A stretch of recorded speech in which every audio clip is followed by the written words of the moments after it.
Today, put your trust in the Lord your God. Proverbs 3, 5, and 6 says to trust in the Lord with all your heart and lean not on your own understanding. In all your ways acknowledge him, and he will make your paths straight.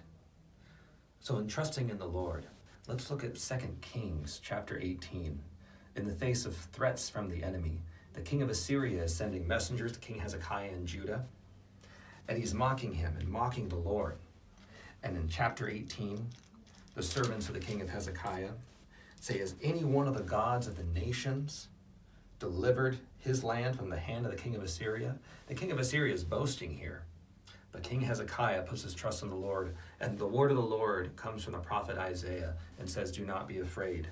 And we see in chapter 19, "For I will defend this city to save it for my own sake and for my servant David's sake." Then it happened that night that the angel of the Lord went out and struck 185,000 at the camp of the Assyrians. So the king of Assyria flees, and we see him destroyed ultimately, because Hezekiah put his trust and confidence in the Lord. The power of God delivered him. Now in the New Testament, we see in Acts chapter 4, when John and Peter had seen the miracle of the lame beggar at the gate beautiful healed, they're confronted by the religious leaders.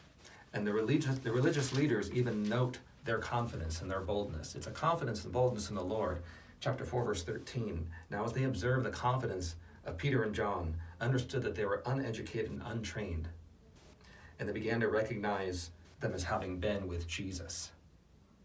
You see, Peter and John trusted in the Lord, and even though they threatened them over and over again, stop preaching in the name of the Lord Jesus, we see them actually defying this in verse 29, "Take note of their threats, and grant thy bondservants may speak thy word with all boldness.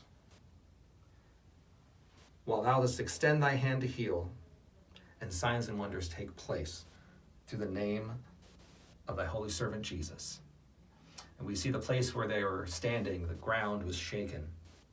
And we see that the Lord answers their prayer, and that with boldness they preach and teach the gospel of the Lord Jesus Christ with power.